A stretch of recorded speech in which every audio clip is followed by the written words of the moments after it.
அனைவருக்கும் வணக்கம். லாலாஜி மகராஜனுடைய படைப்புகளின் முழு தொகுப்பு பாகம் 3. இத முதல் கடிதத்தை நேற்றுக்கு படிச்சு முடிச்சிருக்கோம். இன்னைக்கு நம்ம 2வது கடிதத்தை தொடர போறோம்.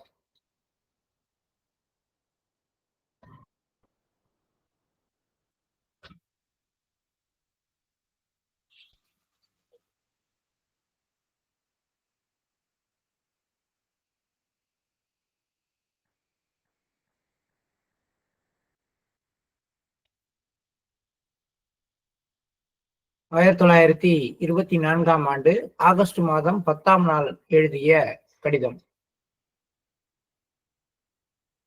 அன்பானவரே, அவர் உங்களை பாதுகாப்பாராக. கடிதங்கள் எழுதும் பொழுது முதல்ல எடுத்தோன்னு ஒரு ஆசீர்வாதம். போன கடிதத்துல கடவுளுடைய அருளும் அன்பும் உங்கள் மீது பொழிவதாக அப்படிங்கிற மாதிரியான அர்த்தம் வர்ற மாதிரி, அது உங்களுக்கு மன உறுதியையும் தைரியத்தையும் கொடுக்கட்டும் அப்படின்ற ஒரு ஒரு ஆசீர்வாதம் இருந்தது. அதுபோல இந்த கடிதத்துல பார்க்கும்போது லாலாஜி முதல்ல ஆரம்பிக்கும் பொழுது இப்படி ஆரம்பிக்கிறார்: அவர் உங்களை பாதுகாப்பாராக. நீங்கள் அனுப்பிய 2 அஞ்சல் அட்டைகளும் கிடைத்தன. உங்களது தற்சமய சூழ்நிலைகளை அறிந்து கொண்டேன். எனது பிரியமான சகோதரர் ரகுவர் தயாள் அவர்களை அனுப்புவதற்கு நான் முழுவதுமாக திட்டமிட்டிருந்தேன். ஆனால் என்ன செய்வது? அலகாபாத்திலிருந்தும் மற்ற இடங்களிலிருந்தும் விடுமுறை நாட்களில் அவரை காண இங்கு வருபவர்களாக அவர்கள் எழுதியுள்ளனர். இந்த கடிதம் எழுதினவர் எப்படி இருக்கலாம்னா, அவருடைய ஒரு கிரிட்டிக்கலான சிச்சுவேஷனை லாலாஜி கிட்ட சொல்லி, எனக்கு உங்களுடைய உதவி தேவை அப்படிங்கிற மாதிரி, நீங்க ஒரு தடவை வந்துட்டு போனா நல்லா இருக்கும், அந்த மாதிரியான ஏதாவது ஒரு விஷயத்த சொல்லியிருக்கலாம். ஸோ அதுக்கு தான் லாலாஜி இந்த பதில் எழுதுறாரு. இதுல ரகுவர் தயாள் அப்படிங்கிறவர் நமக்கு தெரிஞ்ச ஃபேமஸான ஏடி அப்படின்னு நம்ம இதுல குறிப்பிடப்படுகின்ற விஸ்வாஸ் ஃப்ரம் த பிரைட்டர் வேர்ல்ட்ல குறிப்பிடப்படுகின்ற நபர். அவர் லாலாஜியினுடைய இளைய சகோதரர். அவரை அனுப்புறதாக திட்டமிட்டிருந்தார். ஆனா அவரால் போக முடியல அப்படிங்கிற விஷயத்தையும் அவர் சொல்லியிருக்காரு. இது ஒரு தடையாகும். இந்த மாதிரி ஒரு பிளான் பண்ணி அது நடக்கல அப்படின்னா இயற்கையாவே ஒரு தடை ஏற்படுத்துது அப்படின்னு அர்த்தம். 2வது முக்கியமான விஷயம், முகரம் நாட்களில் மக்களது ஆதாரமற்ற வதந்திகள் அவரது குடும்ப உறுப்பினர்களை கவலையில் ஆழ்த்துவதால் அவர்களது இதயத்தில் போதுமான திடம் இல்லை. இது 2வது காரணம். அந்த 1924, 25 இந்த காலகட்டங்கள்லாம் கொஞ்சம் இந்து முஸ்லீம் கலவரம் அதிகமாக இருந்த பகுதிகள் அது. வேண்டுமென்றே அது பிரிட்டிஷ் பீப்புளால அதிகப்படுத்தப்பட்ட காலமும் கூட. இப்ப அந்த மாதிரி நாட்கள்ல, இந்த மாதிரி பண்டிகை நாட்கள்ல ஏதாவது தேவையில்லாத பிரச்சனைகள் வரலாம்ங்கிற வதந்திகள், அவங்களுடைய இது மாதிரி வெளியில போறது வேண்டாம் அப்படின்னு சொல்ற அவங்களுடைய குடும்ப உறுப்பினர்களுடைய கவலையும் கூட இது 2வது தடையாக இருக்குது.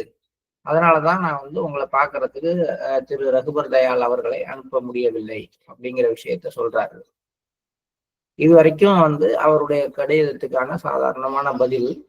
அதன் பிறகு ஒரு ஆன்மீக ரீதியான விஷயம் பேசுறார். உங்களை பொறுத்தவரையில் தற்போதைக்கு உங்கள் நிலை உயர போதிய அளவு பயிற்சி செய்திருக்கிறீர்கள் என்று எண்ணுகிறேன். அவருடைய கண்டிஷனை ரீட் பண்ணி சொல்றார்.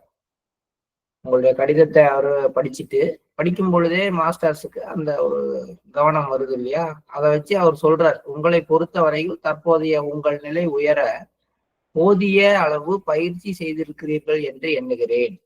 எனவே உடனடியாக அதற்கான அவசியம் அதிகமில்லை என்று நினைக்கிறேன். எதற்கான அவசியம் அப்படின்னா, குருநாதர்கிட்ட இருந்து தீவிரமாக ஏதாவது பயிற்சி பண்றது, அந்த மாதிரியான விஷயங்களாக இருக்கலாம். எதுவும் அது மாதிரி அந்த லெட்டர்ல அவர் கேட்டிருக்கலாம். அதுக்கு சொல்றாரு, நீங்க பண்ணிட்டு இருக்க பிராக்டிஸே போதும், உடனடியாக நீங்க நிறைய ஒன்றும் பெரிய அளவுல பயிற்சி எடுக்கிறதுக்கோ இல்ல இங்க தங்கி பயிற்சி எடுத்துக்கிறதுக்கோ தேவை இருக்காது அப்படின்னு நான் நினைக்கிறேன்னு சொல்றாருன்னு நம்ம எடுத்துக்குவோம். உங்கள் புலன்கள், மனம் மற்றும் உடலின் மற்ற பகுதிகள் அனைத்தும் கட்டுப்படுத்தப்பட்டு அவை ஒழுங்கான விதத்தில் செயல்படும் வரையில் உங்கள் இதயத்தில் கனிவோ உண்மையான அமைதியோ ஏற்படாது. இது அடுத்த ஹிண்ட் அவர் கொடுக்கறது. நம்ம சொல்றோம் தியானம் பண்ணா அமைதி வந்துடும், தியானம் பண்ணா மனதுல ஒரு அன்பு சுரக்கும் அப்படின்லாம் சொல்றோம். ஃப்ரம் த வெரி ஃபர்ஸ்ட் டேல இருந்து நம்ம அதை எதிர்பார்க்கவும் செய்யறோம். சில பேர் நம்மள்ட்டையும் கேட்கறாங்க, தியானம் பண்றீங்க, உங்கள்ட்ட இந்த அமைதி வரல அப்படின்னு சொல்றாங்க. சில பேர் நீங்க நல்லா அமைதி ஆயிட்டீங்கன்னு சொல்றாங்க. ஆனா நம்ம எதிர்நோக்குற அமைதிகள் அப்படிங்கிற விஷயம், அல்லது நம்மகிட்ட இருந்து அன்பு பொங்குதுங்கிற விஷயம்லாம் ரொம்ப மேலோட்டமான விஷயம். லாலாஜி சொல்றது உண்மையான விஷயம் என்னன்னா, மனம் மற்றும் உடலின் மற்ற பகுதிகள் அனைத்தும் கட்டுப்படுத்தப்படணும். உங்களுடைய புலன்கள் அனைத்தும் கட்டுப்படுத்தப்படணும்னா அது தறிகட்டு ஓடாமல் அதுக்கு உரிய இடத்துல இருந்து வேலை செய்கிற அளவுக்கு அவை ரெகுலேட் செய்யப்பட வேண்டும். அவை ஒழுங்கான விதத்தில் செயல்படும் வரையில் உங்கள் இதயத்தில் கனிவோ உண்மையான அமைதியோ ஏற்படாது. அமைதிக்கும் மௌனத்துக்கும் வித்தியாசம் நம்ம ஏற்கனவே சொல்லிட்டு இருக்கோம். நம்ம எல்லா விஷயத்திலையும் வெளியில ஒன்றும் பதட்டப்படாம நிதானமா வாய் திறக்காம இருந்தோம்னா அதுக்கு பேர் மௌனம் தானே ஒழிய அமைதி கிடையாது. அமைதிங்கிறது உள்ளுக்குள்ளார இருந்து வரணும். வெளியில பேசாம இருக்கவங்க எல்லாம் உள்ளார அமைதியா இருக்காங்கன்னு நம்ம நினைச்சுக்க கூடாது. உள்ளுக்குள்ளார அவங்களுக்குள்ளார பல எரிமலைகள் வெடிச்சுட்டு இருக்கும். ஆனா பயத்தினாலேயோ அல்லது தேவையில்லைங்கிற அலட்சியத்தினாலேயோ இதெல்லாம் சொல்லி யார் கேட்க போறா அப்படிங்கிற ஒரு விரக்தியினாலேயோ அவங்க வெளியில அமைதியா இருக்கிறதுனாலயே அவங்க எல்லாருமே அமைதியானவர்கள் அப்படின்னு நம்ம எடுத்துக்க முடியாது. அந்த உண்மையான அமைதி எப்பொழுது வருகிறதுனா, அந்த புலன்கள் கட்டுப்படுத்தப்பட்டு ஒழுங்காக்கப்பட்டு, இந்த இடத்துல இது என்னுடைய பாட்டு கிடையாது, இந்த அளவுக்கு தான் என்னால செய்ய முடியும், இதுதான் என் வேலைங்கிற அந்த தெளிவு யாருக்கு ஏற்படுகிறதோ அங்குதான் உண்மையான அமைதி ஏற்படும். அதனால இது நமக்கான ஒரு முக்கியமான ஹிண்ட். அந்த ரியல் பீஸ் அது 2வது புள்ளிக்கு உரியதுன்னு நம்ம சொல்றோம். அந்த உண்மையான அமைதி ஏற்படணும் அப்படின்னா அது நேரடியாக கண்ணை மூடி உட்கார்ந்து 2வது சக்கரத்துல கவனத்தை வச்சு அமைதியை வாங்கி அப்படியே பரப்பிட முடியாது. அது ரொம்ப தற்காலிகமானதாகவும் ரொம்ப மேலோட்டமானதாகவும் இருக்கலாம். அப்ப நீங்க எந்த புள்ளியில இருந்து அமைதியை அனுபவிக்கணும்னு நினைச்சாலும் அதற்கு முன்னாடி புலன்கள் ஒழுங்குபடுத்தப்பட வேண்டும். மனமும் உடலின் அனைத்து பகுதிகளும் கட்டுப்படுத்தப்பட்டு முறையாக அவற்றுக்குரிய செயல்களை செய்கின்ற விதத்தில் மாற வேண்டும். எப்பொழுதுதான் உதயத்தில் உண்மையான அமைதி ஏற்படும், உண்மையான கனிவு உருவாகும். அதற்கு நீங்கள் என்ன செய்ய வேண்டும்? உங்களை நீங்களே தூய்மைப்படுத்திக் கொள்ளும் தவத்தை மேற்கொள்ளாவிடில் இது கிட்டுவது சாத்தியமில்லை. அந்த சுத்திகரிப்பு பயிற்சியினுடைய அவசியம் என்ன? நேற்று இப்ப சமீபத்துல கூட சில அபியாசிகளை சந்திக்கும் போது அவங்கள்ட்ட நீங்க தியானம் பண்ணீங்களான்னா பண்றாங்க, சுத்திகரிப்பு பண்றீங்களான்னா இல்லைங்க, சாயங்காலம் தான் நம்ம சத்சங்கம் உட்காடுறோம், இல்ல சாயங்காலம் டெய்லி சிட்டிங் எடுத்துக்க சொல்லிட்டாங்க, சிட்டிங் எடுத்துட்டு இருக்கேன், அப்புறம் எதுக்கு இண்டிவிஜுவல் சிட்டிங்ல என்ன கிளீனிங் தானே நடக்க போகுது, அப்புறம் நான் என்னத்த சுத்திகரிப்பு பண்றது, அப்படி என்னத்த இருக்கு அப்படிங்கிற மாதிரியான சில கேள்விகள்லாம் இருக்கு. உண்மையா நீங்க ஒரு தியானத்தை கூட நீங்க காலையில நான் சத்சங்கத்துல உட்காந்துட்டேன், அப்புறம் எனக்கு தனியா தியானம் இல்லை, தேவை கிடையாதுன்னு கூட நீங்க நினைக்கலாம். ஏன்னா தியானத்துல நம்ம பாசிவா இருக்கோம், நம்மள இன்னொரு பிளேனுக்கு மாஸ்டர் எடுத்துட்டு போறாரு. அந்த விஷயத்தை பொறுத்த வரைக்கும் கூட நான் சத்சங்கம் அட்டன் பண்ணிட்டேன், அதனால காலம்பர மெடிடேஷன் பண்ணலான்றத கூட ஒரு 50% ஒத்துக்கலாம். ஆனா சுத்திகரிப்பு பயிற்சி நம்மளை தூய்மை செய்து கொள்ளுகின்ற அளவுக்கு நம்முடைய மனதை பழக்கப்படுத்துற பயிற்சி. அது ஒரு நீச்சல் பயிற்சி மாதிரின்னு வச்சுங்களேன். ஒரு பெரிய ஒரு ஆறு இருக்கு, இந்தாண்ட கரையில இருந்து அந்த பக்கம் இருக்கிற கரைக்கு தினமும் நீச்சல் அடிக்க சொல்லி உங்களுக்கு பயிற்சி வழங்கப்படுது. ஆனா நடுவுல டெய்லி அந்த வழியா ஒரு போட்டு போகுது, நீங்க காலம்பரை ஏறி அந்த போட்ல உட்காந்து அந்த கரைக்கு போயிட்டு திரும்பி அங்கேருந்து இன்னொரு போட்ல இந்த கரைக்கு வந்துடுறீங்க. இப்ப நீங்க கரைக்கு போயிட்டு வர்றது முக்கியமா அல்லது நீச்சல் கத்துக்கிறது முக்கியமா அப்படிங்கிற அந்த தெளிவு நமக்கு வரும். நீங்க தினமும் நீச்சல் அடிச்சீங்கன்னா உங்களுடைய உடல் தசைகள் வலுவாகும், உங்களுடைய ஆற்றோட நீரோட்டத்திற்கு எதிராக எப்படி செல்றதுங்கிற அந்த உத்தி உங்களுக்கு புரிய வரும், தண்ணீர் மேல இருக்கிற பயம் போகும், உங்களுக்கு தன்னம்பிக்கை வரும். இங்க மட்டும் இல்ல, எல்லா இடங்கள்லயும் என்னால ஒரு நீர்நிலையில வந்து விழுந்து அதில் நீந்தி அந்த பக்கம் கரையை கடக்க முடியும் அப்படிங்கிற தைரியம் வரும். வேற யாராவது ஆபத்துல இருந்தாங்கன்னா அவங்கள காப்பாத்துற துணிச்சல் வரும்.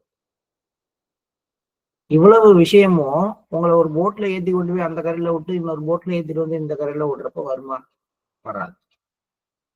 அது போலதான் ரிசப்டர்கள்ட்ட சிட்டிங் வாங்கிக்கிறேன், சத்சங்கம் அட்டன் பண்றேன், அதனால எனக்கு மாலை நேர சுத்திகரிப்பு தேவையில்லை அப்படின்னு யாருக்காவது மனதுல இருந்தால் அதுக்கு லாலாஜியுடைய இந்த வரியை நீங்கள் எப்போதையும் மேற்கொள்ளாது. உங்களை நீங்களே தூய்மைப்படுத்திக் கொள்ளும் தவத்தை மேற்கொள்ளாவிடில் இது கிட்டுவது சாத்தியமில்லை. உங்களை தூய்மைப்படுத்திக் கொள்ள உங்கள் தீவிர உழைப்பு அவசியமாகும். இதுனா எது? மேல இருக்கக்கூடிய உண்மையான அமைதியும் இதயத்தில் கனிவும் ஏற்படாது. இந்த உண்மையான அமைதியும் இதயத்தில் கனிவும் ஏற்பட வேண்டுமென்றால் மனமும் புலன்களும் உடலின் மற்ற பகுதிகளும் கட்டுப்படுத்தப்பட்டு ஒழுங்கான விதத்தில் செயல்பட வேண்டும். மனமும் புலன்களும் கட்டுப்படுத்தப்பட்டு ஒழுங்கான விதத்தில் செயல்பட வேண்டும் என்றால் நீங்கள் உங்களை நீங்களே தூய்மைப்படுத்திக் கொள்ளும் தவத்தை மேற்கொள்ள வேண்டும். அப்படி உங்களை நீங்களே தூய்மைப்படுத்திக் கொள்ளும் தவத்தை மேற்கொள்ள நீங்கள் தீவிரமாக உழைக்க வேண்டும். இது ஃபுல்லாவே வந்து இந்த சுத்திகரிப்பு பயிற்சியினுடைய அவசியத்தை அந்த அபியாசிக்கு சொல்றாரு. நம்ம எப்படி சொல்லுவோம் தெரியுமா? சார் உங்க ஹார்ட் சரி கிடையாது, நீங்க வந்து கிளீனிங் பண்ணுங்க, ரொம்ப கிராசரா இருக்கிறீங்க, கிளீனிங் பண்ற மாதிரியே தெரியல, இப்படியும் இதே விஷயத்த சொல்லலாம். அல்லது லாலாஜி சொல்ற மாதிரி மிக மென்மையாக அதே நேரத்துல மிக கூர்மையாக அதே விஷயத்த ஒருத்தருடைய இதயத்துல எடுத்து வைக்கலாம். அவர் எப்படி எடுத்து வைக்கிறார் பாருங்க. பர்டிகுலரா அந்த அபியாசிகிட்ட சுத்திகரிப்புங்கிறது இன்னும் தேவைப்படுதுங்கிறது லாலாஜிக்கு தெரியுது. அதை அவர் எழுதுற விதம் தான் இங்க அழகு. இது எல்லாமே வந்து இந்த கடிதத்துல இருக்கிற நளினம், அதுதான் அந்த தெய்வீக குணம் அப்படின்னு நம்ம சொல்றோம். எவ்வளவு அழகாக அந்த அபியாசிக்கு தேவையான விஷயமானது அங்கே சொல்லப்படுகிறது. நம்மை நாம் தூய்மையாக்கி கொள்ள என்ன செய்ய வேண்டும்? நம்மை நாம் தூய்மையாக்கி கொள்ள உயர் குண நலன்களுக்கும் கலாச்சாரத்திற்கும் எதிராக உள்ள பழக்கங்களும் உணர்ச்சிகளும் சரி செய்யப்பட்டு அனைத்து மனப்போக்குகளும் தூய்மையாக்கப்பட்டு அவற்றின் பூரண நிலையை அவை அடையுமாறு செய்ய வேண்டும். உயர் குணநலன்களுக்கும் கலாச்சாரத்திற்கும் எதிராக உள்ள பழக்கங்களும் உணர்ச்சிகளும் சரி செய்யப்படும். அது என்ன உயர் குணநலன்கள்? கருணை, அன்பு, பெருந்தன்மை, பணிவு, இதெல்லாம் உயர் குணநலன்கள். ஏன்னா மனமண்டலத்துல பயணம் பண்ணும்போது இதெல்லாம் தேவை அப்படின்னு நம்முடைய குருநாதர்கள் சொல்லிட்டு வர்றாங்க. தாஜி ரொம்ப வலியுறுத்துறார். பெருந்தன்மை இல்லாத ஒரு மனிதர் வந்து இதே மண்டலத்துல இருந்து மனமண்டலத்துக்கு போறதுக்கு சாத்தியம் கிடையாது. அந்த பெருந்தன்மை இருந்தா மட்டும்தான் மனமண்டலத்துல பயணம் பண்றதுக்கு அந்த கதவை திறந்து அந்த பக்கம் போக முடியும். பெருந்தன்மையா இருக்கிறவங்கள்ட்ட என்ன இருக்குன்னா விட்டு கொடுப்பாங்க. நீ சாதாரணமா பாத்தீங்கன்னா அப்ப இதய மண்டலங்கிறது பல்வேறு பட்டுதல்களுடைய இருப்பிடம். அந்த ஹோல்டிங் எல்லாம் விட்டுட்டு போற அளவுக்கு பெருந்தன்மை இல்லைன்னா நீங்க மனமண்டலத்துக்குள்ளார என்ட்ரி ஆக முடியாது. ரொம்ப சிம்பிளா ரொம்ப சர்வசாதாரணமாக அதை எடுத்துக்கலாம். பெருந்தன்மைன்னா எது நடந்தாலும் அப்படியே பெருந்தன்மையா சகித்துக்கலாம் அப்படிலாம் பார்க்க வேண்டாம். இதய மண்டலம் பல்வேறு பற்றுதல்களின் அஸ்திவாரம் எல்லாம் இருக்கு. ஒரு பெருந்தன்மையான மனுஷன் எதையுமே விட்டு கொடுக்க மாட்டான். ஆற பெருந்தன்மை? ஒருத்தர் சத்தம் போடுறாரு, பரவாயில்லங்க போயிட்டு போறாருங்க, அவருக்கு தெரிஞ்சது அவ்வளவுதான், அதான பெருந்தன்மை. அப்படி விட்டுட்டு போகணும்னா நீங்க மானத்தை விட்டு கொடுக்கணும். உங்களை பத்தி ஒரு அவமானமான கூற்று உங்க மனத்தை வந்து போய் பாதிக்காம போயிட்டு போகுது, அவருக்கு தெரிஞ்சது அவ்வளவுதான் அப்படின்னு சொல்லணும். ஒருத்தர் வந்து உங்கள்கிட்ட இருக்கிற ஒரு பொருளையோ எதையோ அபகரிச்சுக்க முயற்சி பண்றாரு அல்லது அபகரித்து கொண்டு ஏமாத்த முயற்சி பண்றாரு, நல்லாவே தெரியுது அவர் வேணும்னு தான் செய்யறாரு அப்படின்னு. சரி போங்க பரவாயில்ல, ஏதோ அவருக்கு தெரிஞ்சதை அவர் செய்யறாரு அப்படி என்று போறதுக்கு அந்த பொருள் மேல உங்களுக்கு பற்று இல்லாம உங்க பேனாவை எடுத்து வச்சுட்டு இல்லைன்னு சொல்றாருன்னு வச்சுக்கோங்க, பெருசாலாம் வேண்டாம். உங்களால விட்டுற முடியுமா? என்னன்னா ஏமாத்தல நினைச்சு கேட்டுதான் நானே கொடுத்துருப்பாங்க, அந்த பேனா எனக்கு பெருசு இல்லைங்க, ஆனா என்ன ஏமாலின்னு நினைச்சிட்டாரு பாருங்க, அந்த இடத்துல தாங்க பிரச்சனைன்னு பொங்குறோம்ல. அப்ப நம்மள்ட்ட பெருந்தன்மை இல்லை. பேனா கூட பெருசு இல்ல, நாம் ஏமாற்றப்பட்டோங்கிற உணர்வை என்னால் தாங்கிக்க முடியலங்கிற அதுதான் நம்முடைய பெருந்தன்மையற்ற நிலை. அப்ப இந்த மாதிரி ஹோல்டிங் எல்லாம் கீழே இருக்கிறப்ப ஒருத்தர் மேல போக முடியாது. முதல்ல பெருந்தன்மை, அப்புறம் பணிவு. எல்லா இடங்களிலும் தன்னை தாழ்வாகவும் மற்றவர்கள் எல்லாம் தன்னை விட உயர்ந்தவர்களுங்கிற எண்ணம் எப்பையும் ஒருத்தர் கை கொள்வது அப்படிங்கிறது பணிவினுடைய அடையாளம். இதெல்லாம் உயர் குணநலன்கள். அடுத்தது கலாச்சாரம். கலாச்சாரம்னா ஒரு பகுதியில ஒரு ஒரு மக்கள்கிட்ட இருக்கக்கூடிய ஒரு சில விஷயங்களுக்கு எதிரான பழக்கம். எல்லாரும் இந்த ஊர்ல இருக்கிறவங்க எல்லாரும் எல்லா அபியாசிகளும் நம்ம சகஜ மார்க்கத்துல இருக்கவங்களுக்கு ஒரு கலாச்சாரம் இருக்கு. காலையில எழுந்து அதிகாலையில சூரிய உதயத்துக்கு முன்ன தியானம் பண்ணும் அப்படின்னு. நான் வேணும்னே எப்ப பார்த்தாலும் 8 மணி வரைக்கும் தூங்குறது. கேட்டா 5 மணிக்கு தூங்க, 5 மணி இல்ல மாஸ்டர் எப்ப வேணாலும் எந்திரிக்கலாம்னு சொல்லியிருக்காரு. நீங்க முட்டாள்தனமாக இருக்காதீங்க. மாஸ்டர் ஒண்ணும் என்கிட்ட அது மாதிரிலாம் சொல்லவே இல்லை, செஞ்சுதான் ஆகணும்னு. அவங்கவுங்களுக்கு எப்ப முடியுதோ அப்பையில இருந்து ஆரம்பிக்கலாம் இப்படின்லாம் நான் சொல்றேன். அப்படின்னா நான் எந்த சொசைட்டில, அதாவது எந்த குரூப்ல இருக்கிறேனோ அந்த குரூப்புக்கான ஒரு காமன் எத்திக்ஸை நான் அவாய்ட் பண்றேன். இந்த காமன் எத்திக்ஸை அவாய்ட் பண்றேன் அப்படிங்கும் பொழுது என்கிட்ட பிரதர்ஹுட் ஹார்மனி இல்லை அப்படின்னு அர்த்தம். ஆனா அவர் 2 வார்த்தை மட்டும்தான் சொல்றாரு. நீங்க அதை எக்ஸ்பேண்ட் பண்ணீங்கன்னா எங்கெல்லாம் நமக்கு உடைசல் வருது. ஒரு குடும்பம் இருக்கு, அந்த குடும்பத்துக்குன்னு ஒரு பழக்கம் இருக்குன்னு வச்சுக்கோ, நல்ல பழக்கம். உயர் குணநலன்களும் கலாச்சாரத்திற்கு எதிராக உள்ள பழக்கம். நம்ம கலாச்சாரத்துல நான்வெஜ் இல்லை அப்படின்னா எனக்கு மட்டும் ஏதோ ஒரு விதத்துல வெளியூர் போய் பழக்கம் ஆயிடுச்சு, அதை நான் அப்படியே வச்சுக்க விரும்புறேன் அப்படின்னா என்னுடைய குடும்பத்துல இருக்கிற ஹார்மனியை நான் மிஸ் பண்றேன் இல்லையா? அது மாதிரி குடும்பத்துக்குன்னு ஒரு கலாச்சாரம் இருக்கு, நாம வாழ்ற ஊருக்குன்னு ஒரு கலாச்சாரம். இந்த கலாச்சாரம்ங்கிறதுலாம் ஒண்ணும் கிடையாது. ஒரு குரூப் ஆஃப் பீப்புள், அவங்களுக்குன்னு ஒரு காமன் எத்திக்ஸ், அவங்களுக்குன்னு ஒரு சில ஹேபிட். அது என்ன பண்ணணும்னா அந்த குரூப்புக்குள்ளார ஒரு ஹார்மனியை டெவலப் பண்ணணும். அந்த ஹார்மனி என்ன பண்ணும், அந்த குரூப் உடைஞ்சு போயிடாம இருக்கிறதுக்கும், அவங்களுக்குள்ளார இருக்கிற சின்ன சின்ன பிரச்சனைகளை அப்பப்ப சரி பண்ணிடுறதுக்கும், அவங்களுக்குள்ளார சகோதரத்துவம் வளர்றதுக்கும் உதவும். இது 2க்கும் எதிராக நம்மகிட்ட எந்த பழக்கங்கள் இருந்தாலும் இவற்றை சரி செய்து கொள்ளுங்கள். இதுதான் நீங்க உங்களை தூய்மைப்படுத்திக் கொள்றதுல முக்கியமான விஷயங்கள். தூய்மைப்படுத்திக்கிறேன்னா நான் டெய்லி கரெக்டா கிளீனிங் பண்ணிடுறாங்க, அப்புறம் என்ன வேணும் அப்படின்னா, இந்த சுத்திகரிப்பு பயிற்சி அப்படின்னு நமக்கு வழங்கப்பட்டது அடிப்படையான விஷயம், சாப்பிடுற மாதிரி. ஆனா சும்மா சாப்பிட்டா பத்தாது. இதுல நம்மளுடைய பழக்க வழக்கங்களை என்னன்னு பார்த்து ஒவ்வொரு நாளும் அதை ஷேப் பண்றதுதான் நமக்கான உண்மையான பயிற்சி. கடைசி வரைக்கும் நான் 20 வருஷம் ஆனாலும் 30 வருஷம் ஆனாலும் நான் கரெக்டா தியானம் பண்றேன், கரெக்டா சுத்திகரிப்பு பண்றேன், என் பயிற்சியை பண்ணிட்டேன் அப்படின்னு சொல்றது பயிற்சி இல்லை. சுத்திகரிப்பு பண்றதுக்கு காரணமா அமைஞ்சது எது இப்போ நான் இப்ப எங்க வீட்டை கூட்டுறாங்க, டெய்லி பேப்பர் குப்பை ஒரு ஜன்னல் ஓரமாவே கிடக்குது அப்படின்னா என்ன அர்த்தம்னா, அந்த பக்கம் காத்தடிக்குது, வெளியில கிடக்குற குப்பை அங்க சேருதுன்னு அர்த்தம். அப்ப அந்த பகுதியை மறைக்கிறதுக்கு ஒரு வேலை செய்வானா, டெய்லி அந்த இடத்த போய் சுத்தம் பண்ணிட்டே இருக்கிறோம். இல்ல கேட்டை திறந்து வச்சிருக்கீங்க, டெய்லி ஒரு வீட்டுக்கு முன்னாடி ஒரு நாயோ ஏதோ அசிங்கம் பண்ணிட்டு போயிடுது அப்படின்னா நீங்க என்ன பண்ணணும், டெய்லி கிளீன் பண்ணிட்டு இருக்கீங்களா இல்ல அந்த கேட்டை மூடி வைக்க வழி பார்ப்பீங்க? அப்ப நான் டெய்லி சுத்தம் பண்றேங்க, ஆனா என்கிட்ட இருக்கிற எந்த பழக்க வழக்கங்களையும் நான் மாத்திக்கல அப்படின்னா அந்த பயிற்சி முறையினால பயன் கிடையாது.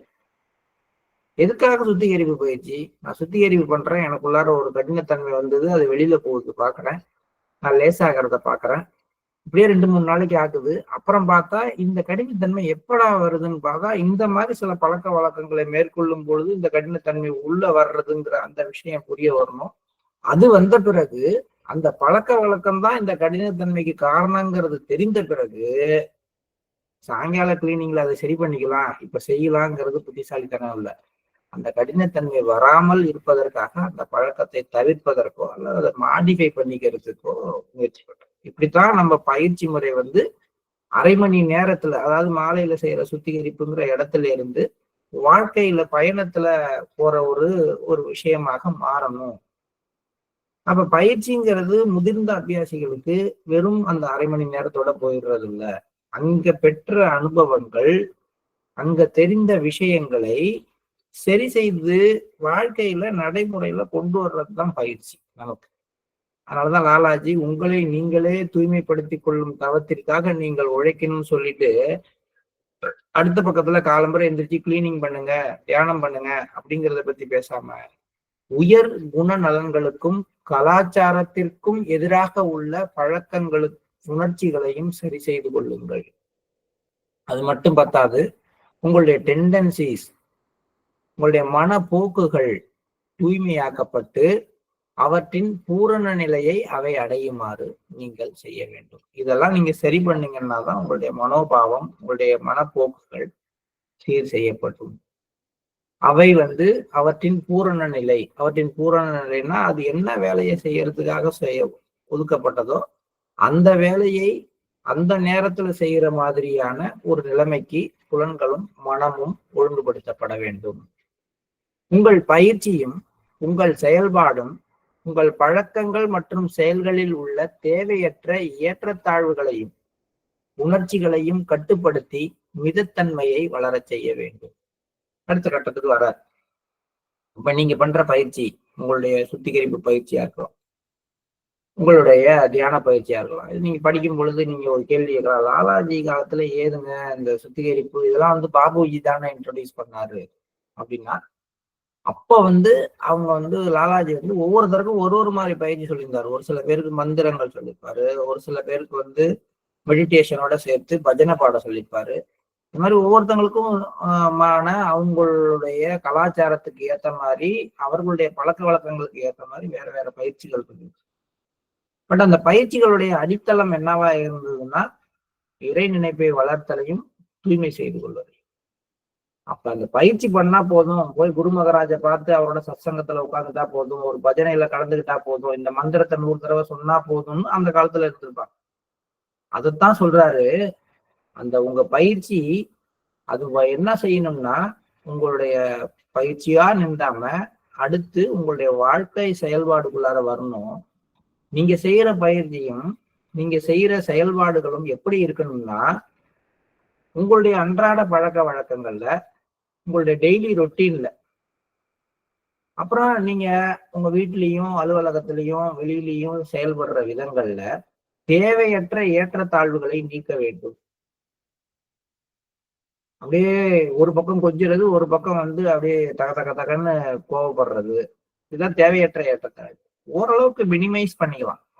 ரொம்ப ஒருத்தர்கிட்ட குலைய வேண்டியதும் இல்லை, ரொம்ப ஒருத்தரை தூக்கி எறிய வேண்டியதும் இல்லை. ஒரு மீடியமான ஒரு மிதமான ஒரு நிலைமைக்கு நம்ம எல்லா இடத்துலயுமே வரணும். நீங்க புதுசா ஒரு இடத்துக்கு வாடகை வீடு விட்டு வீடு மாறுறவங்க எல்லாம் பாத்தீங்கன்னா, ஒரு போன உடனே பாத்தீங்கன்னா பக்கத்து வீட்டுக்காரங்கள்ட்ட அத்தை மாமா அக்கான்னு அப்படியே பெருசா குலைய ஆரம்பிப்பாங்க. இந்த குலைதலே என்ன பண்ணும், கொஞ்ச நேரம் கழிச்சு கொஞ்ச நாள் கழிச்சு தேவையில்லாத ஒரு சண்டை உருவாகும். அதுக்கப்புறம் திரும்பியே பார்க்க மாட்டாங்க. அப்படின்னு இது அலுவலகத்திலையும் நடக்கும். வந்த உடனே ஒரு புதுசா டிரான்ஸ்ஃபர் ஆகி ஒருத்தர் போனாருன்னா, போன உடனே பாத்தீங்கன்னா எல்லாருக்கும் நல்ல ஒரு மாதிரி போடுறது, வணக்கம் வைக்கிறது, அவங்களுக்கு இதை செய்யறது அதை செய்யறது. அப்புறம் பாத்தீங்கன்னா எந்த அளவுக்கு குறைஞ்சாங்களோ ஆபீஸ்ல, அந்த அளவுக்கு அவங்க 2 பேரும் சண்டை போட்டுருப்பாங்க. இப்ப இதுதான் ஏற்றத்தாழ்வு. ஒரு சொந்தத்துட்டையா இருக்கலாம், அல்லது ஒரு ஃப்ரெண்ட்ஷிப்லயா இருக்கலாம், அல்லது அண்டை வீட்டாருடனே இருக்கலாம், பேசிகளுக்குள்ளாரையும் இருக்கலாம். இந்த ஏற்றத்தாழ்வு வரக்கூடாதுன்னா எல்லாத்துலயுமே ஒரு அளவு இருக்கணும். அந்த அளவை கிராஸ் பண்றோம் அப்படின்னா, முதல்ல எடுத்த உடனே அது எல்லாமே அக்செப்டபிளா இருக்கும். போக போக உங்க மரியாதையை நீங்களாகவே கெடுத்துக்கொண்டு வருத்தப்பட்டு அப்புறம் பாரம் சுமப்போம். அப்ப இது வரக்கூடாது அப்படின்னா, தேவையற்ற ஏற்றத்தாழ்வுகளையும் உணர்ச்சிகளையும் நீங்கள் கட்டுப்படுத்தி மிதத்தன்மையை வளரச் செய்ய வேண்டும். நீங்கள் ஆட்பட்டிருப்பதாக உணரும் ஒரு உணர்ச்சியை அல்லது ஒரு பழக்கத்தை உங்கள் எண்ணங்களின் முன்னதாக வையுங்கள். இப்ப அடுத்த கைடன்ஸுக்கு வராரு. எவ்வளவு அழகா ஒரு அபியாசிக்கு ஒரு குருவால கைட் பண்ண முடியும், ஒரு லெட்டர் மூலமா. முதல்ல உலகாயத விஷயங்கள் அவர் கேட்டதுக்கு பதிலு அதெல்லாம் முடிச்சுக்கிட்டார். அதுக்கப்புறம் அவருடைய கண்டிஷனை பத்தி ஒரு ஹிண்ட் கொடுக்குறார். நீங்க போதுமான அளவுக்கு உங்க பயிற்சியை செய்கிறேன் என்று உணர்கிறேன், இந்த விஷயம் முடிஞ்சு போச்சு. ஆனா நீங்க பண்ற பயிற்சியில உங்களுடைய சுத்திகரிப்புக்கு நீங்கள் முக்கியத்துவம் கொடுக்கணும் அப்படின்னா கொடுக்கல இது வரைக்கும் அப்படிங்கிறத அப்படியே மறைமுகமாக சுட்டி காட்டி, அடுத்து சொல்றாரு, உங்களை நீங்களே தூய்மைப்படுத்திக் கொள்ற தவத்தை மேற்கொள்ளுங்கள். தூய்மைப்படுத்திக்கிறதுனா என்னன்னு அடுத்து சொல்றாரு. தூய்மைப்படுத்திக் கொள்வது என்றால் நீங்கள் வாழ்கின்ற சமூகத்தின் கலாச்சாரத்திற்கும் அங்க இருக்கக்கூடிய உயர் குண நலன்களுக்கும் ஏற்றவாறு உங்களுடைய நடவடிக்கைகளை சமன் செய்து கொள்ளுதல். சமன் செய்து கொள்றதுன்னா என்ன அப்படின்னா, உணர்ச்சிகளுக்கு அதிகமா இடம் கொடுக்காமல் மிதத்தன்மைக்கே கொண்டு வர்றது. மிதத்தன்மையை கொண்டு வராம ஏன் இருக்கிறோம்? நம்மகிட்ட ஏன் மிதத்தன்மை வரலன்னா, தீவிர சில உணர்ச்சிகளுக்கு நம்ம அடிக்கடி ஆட்படுவோம். சில பேருக்கு கோபம், சில பேருக்கு காமம், சில பேருக்கு பொறாமை, சில பேருக்கு வெறுப்பு. நாம உட்கார்ந்து யோசனை பண்ணி பார்த்தோம்னா, நம்மளை சுத்தி இருக்கிற பிரச்சனைகள் ஒண்ணுக்கும் பின்னாடி ஏதோ ஒண்ணு நம்ம கிட்ட தீவிரமா இருக்கும். நாம பிரச்சனையை பார்க்காம, பிரச்சனையை உருவாக்குனவங்களை பார்க்காம, அந்த உருவாக்குனவங்க அவங்க உருவாக்குன பிரச்சனை, அந்த பிரச்சனையை நான் எதிர்கொள்ளும் போது என் மனதுல வேகமாக பீறிட்டு வருகின்ற உணர்ச்சி ரிவர்ஸ்ல பாக்குறப்ப நான் அந்த உணர்ச்சிக்கு ஆட்பட்டிருக்கிறேன் அப்படிங்கறத நீங்க அடையாளம் கண்டுபிடிக்க. அடையாளம் கண்டுபிடித்த பிறகு இங்கதான் டெக்னிக்கே வர்றாரு. நீங்கள் அடையாளம் கண்டுபிடித்து விட்டீர்களா? உங்களுடைய பிரச்சனைக்கு காரணமான தீவிர உணர்ச்சி எது என்பதை அடையாளம் கண்டுபிடிச்சிங்களா? அல்லது உங்கள்கிட்ட இருக்கிற எந்த பழக்கம் உங்களை தொடர்ந்து ஒரு பிரச்சனைக்கு உள்ளாக்குதுன்னு பார்த்துட்டீங்களா? பிறகு அதை உங்கள் எண்ணங்களில் முன்னதாக வையுங்கள். மிக மென்மையாக கண்ணீர் சிந்தும் வகையில் தினந்தோறும் தூய இதயத்துடன் கடவுளிடம் பிரார்த்தனை செய்யுங்கள். இது நம்மளால முடியாத விஷயம். 9 o'clock பிரேயருக்கு அப்புறம் நைட்டு பெட் டைம் பிரேயர் பண்ணீங்களா? என்னங்க நீங்க தினமும் இழைத்த தவறுகளுக்காக நான் இன்னைக்கு ஒரு தவறும் பண்ணல. இதுதான் நம்முடைய மனநிலை. நான் இன்னைக்கு ஒரு தவறும் பண்ணலங்கிற உணர்வு ஒரு நாளும் நம்மகிட்ட வர்றது ஒரு விதத்துல பாசிட்டிவ் அப்படின்னாலும், உலகாரம் கூட அவன் விதத்துல சில விஷயங்களை நியாயப்படுத்திட்டு நான் ஒன்றும் தப்பு பண்ணலன்னு தான் சொல்றான். குடிகாரனும் அதைத்தான் சொல்றான். சமூகம் தப்பு பண்ணதுமே என்ன இந்த மாதிரி டென்ஷன் ஆகுனுச்சு, வேற வழி இல்லை, நான் என்ன பண்றது அப்படின்னு தான் சொல்றேன். அந்த மாதிரியான ஒரு சமாதானம் தான் 90% நம்மகிட்ட இருக்கக்கூடிய கடவுளின் கனிவும் அருளும் நான் மேல பொழிஞ்சு, ஐயோ என்கிட்ட இந்த குறை இருக்கு, இந்த தீவிர உணர்ச்சிக்கு நான் அடிக்கடி ஆளாகிறேங்கிறத நான் உணர ஆரம்பிச்சேன்னா லாலாஜி சொல்ற இந்த விஷயத்துக்கு நான் வருவேன். அப்ப நல்லா பார்த்துக்கங்க, நம்மகிட்ட இருக்கக்கூடிய உண்மையான ஒரு குறைபாடு, அது கணவன் மனைவிக்குள்ளார கூட இருக்கலாம். இந்த சண்டை வந்துடக்கூடாது, நான் தான் வாயை திறந்து பேசிடுறேன் அப்படின்னோ, இல்ல அவர் பேசினா எனக்கு இந்த கோபம் வந்துருது அப்படின்னும் ஒரு நிலைமை வரும் பொழுது நான் ஒரு தீவிர உணர்ச்சிக்கு ஆளாகிறேங்கிற விஷயம் எனக்கு புரிய ஆரம்பிச்சிருச்சு. இப்ப நான் என்ன செய்யணும், இந்த சூழ்நிலை வரக்கூடாதுன்னு நான் பிரார்த்தனை பண்றதுக்கு பதிலா அந்த சூழ்நிலையின் போது எனக்குள்ளார எந்த தீவிர உணர்ச்சி வருகிறதோ அந்த உணர்ச்சியை மாத்தது முன்னாடி வைங்க. மாஸ்டர், கண்ணீர் சிந்தி தினந்தோறும் தூய இதயத்தோடு இந்த உணர்ச்சிக்கு நான் ஆட்படக்கூடாது, அதுல எனக்கு கட்டுப்பாடு வரணும். இன்சல்ட் பண்ணோம்னா நான் ஹர்ட் ஆயிட்டேன், அப்படியே ஃபங்க் ஆயிட்டேன் அப்படின்னு நீங்க சொல்றீங்க அப்படின்னா அந்த உணர்ச்சியை எடுத்துக்குங்க. நீங்க இன்சல்ட் பண்றவங்க மேல கோவப்படுறீங்க. நான் என்ன சொல்றேன், நான் தான் மாஸ்டர், அவர் என்ன சொல்றாருங்கிறத நான் அப்படி கொஞ்சம் உணர்ச்சி வசப்பட்டு சொல்லிடுறேன்னு வச்சுங்களேன். நான் என்ன சொல்றேன் அப்படின்னா, இன்சல்ட் பண்றவங்களை விட்டுருங்க, இன்சல்ட் பண்ண விதத்தை விட்டுருங்க. அந்த தீவிர உணர்ச்சிக்கு நீங்கள் ஆட்படுறீங்களா அந்த இடத்துக்கு போங்க. அதை எடுத்து மாஸ்டர் முன்னாடி வைங்க. மாஸ்டர், நான் ஹர்ட் ஆகிறேன் மாஸ்டர், மாஸ்டர் நான் கோவப்படுறேன் மாஸ்டர், மாஸ்டர் எனக்கு முன்னாடி என்னோட தகுதி இல்லாதவங்களாம் எனக்கு முன்னாடி போகும்போது எனக்கு ரொம்ப பொறாமையா இருக்கு மாஸ்டர், ஒண்ணுமே இல்லாத அவனை எல்லாம் தூக்கி வச்சு கொண்டாடுறாங்க, நான் இவ்வளவும் செய்யறேன் என்ன செய்ய மாட்டேங்கிறாங்க அப்படின்னு அவங்களையும் பேசிட்டு இருக்கும் பொழுது அங்க உள்ளார தகிக்கிறது பொறாமை உணர்ச்சிங்கிறத முடிவு பண்ணிட்டு மாஸ்டர்கிட்ட அந்த பொறாமை உணர்ச்சியை முன்னாடி வைங்க.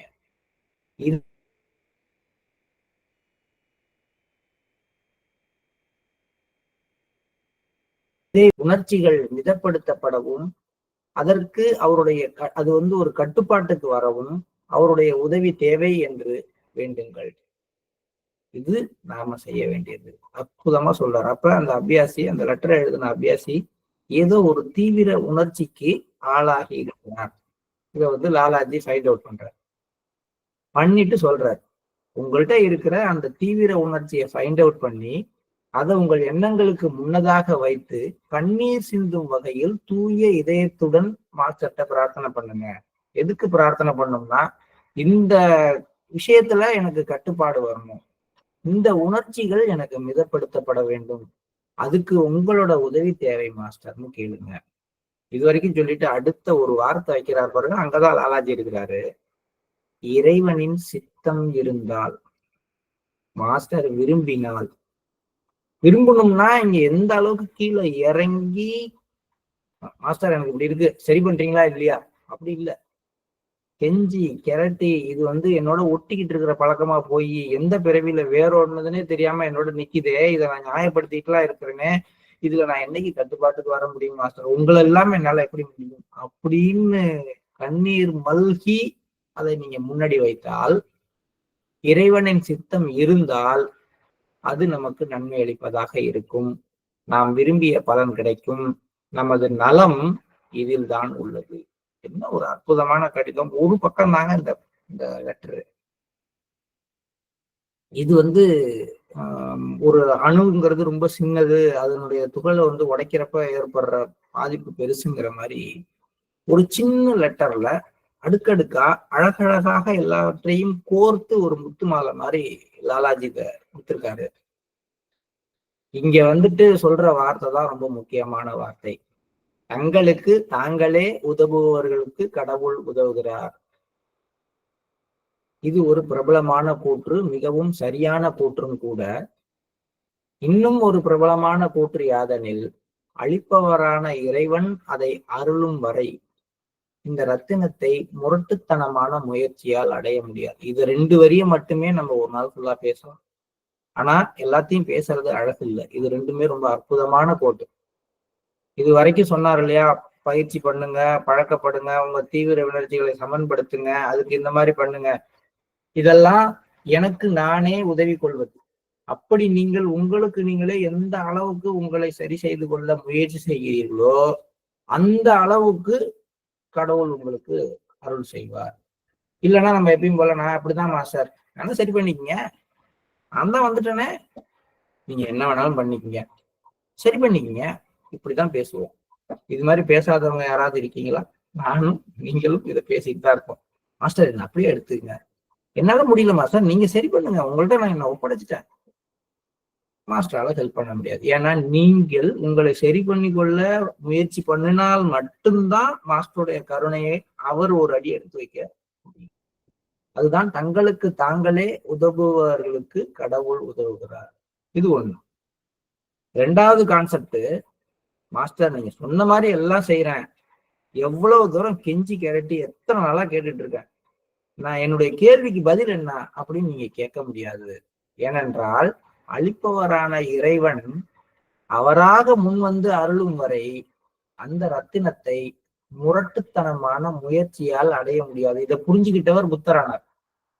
நின்று பார்த்தார், நடந்து பார்த்தார், பல வருஷம் கடுமையாக தியானம் பண்ணி பார்த்தார். முரட்டுத்தனமான ஆட்கள்ல புத்தர் ஒருத்தரா இருந்தார். ஆனால் அந்த முரட்டுத்தனத்தினால் அது முடியாதுங்கிறத அவர் புரிந்து கொண்ட அந்த நிலைமையில் தான் அவருக்கு அந்த என்லைட்மெண்ட் கிடைச்சது. அதான் லாலாஜி சொல்றாரு, அளிப்பவரான இறைவன் அதை அருளும் வரையில் அந்த ரத்தினத்தை முரட்டுத்தனமான முயற்சியால் அடைய முடியாது. அப்ப திரும்பி முதல் கடிதத்துக்கு போகணும். அவருடைய அருளும் அவருடைய கனிவும் நம் மீது மழையாக பொழிந்து அதுவாக மாற்றம் வரும் வரை கண்ணீர் மல்கிய இதயத்தோட அவர்கிட்ட கரைந்து வேண்டுவதை தாண்டி வேற வழி எதுவும் கிடையாது. எந்த அளவுக்கு வேண்டீங்களோ அந்த அளவுக்கு தனக்குத்தானே உதவி செய்பவர்களுக்கு கடவுள் உதவி செய்கிறார். இந்த கடிதத்தை திருப்பி நான் தலைகீழே படிச்சுட்டு போயிட்டே இருப்பேன். எனக்கு அது மாதிரி இந்த கடிதங்கள் படிக்கும் பொழுது திருப்பி திருப்பி திருப்பி கீழே இருந்து மேல மேல இருந்து கீழே போகும் பொழுதெல்லாம் ஆழ்ந்து ஆழ்ந்து ஆழ்ந்து உள்ள போற மாதிரி ஒரு உணர்வு உண்டு. ரொம்ப ஒரு அற்புதமான கடிதம். இதை படிச்சு பார்க்கறதோட நிறுத்தாம நாம கிட்ட என்ன பழக்கம் இருக்கு, அதை எப்படி சரி செய்து கொள்ளலாம், அதை எப்படி மாஸ்டர் முன்னாடி வச்சு ப்ரேயர் பண்ணலாம் அப்படிங்கிற அந்த ஒரு சிந்தனையை இன்னைக்கு ஃபுல்லா வச்சுட்டு இதை செயல்பாட்டுல கொண்டு வந்து நமக்கு நாமே உதவி செய்து கொண்டு மாஸ்டருடைய அருளுக்காக காத்திருப்போம். கண்டினியூ பண்ணிருங்க. உங்களுக்கான பதில் இதுதான். எனக்காகவும் உங்கள் அனைவருக்காகவும் நமது பெரியவர்கள் இருக்கிறார்கள். இந்த உதவி நமக்கு போதுமானது. மதிப்பிற்குரிய சகோதரருக்கு அவர் விரும்பியபடி நீங்கள் அனுப்பிய ஆறுதலான பதில் ஒரு நல்ல செயலாகும். அவர் வயதில் முதியவர் என்பதால் அவருடைய விருப்பங்கள் மதிக்கப்பட வேண்டும். அங்குள்ள அனைவருக்கும் வணக்கம். எனது ஆசைகள் குழந்தைகளை சென்றடையட்டும். ராம்சந்திர பதேகர், 10 ஆகஸ்ட் 1924. நன்றி.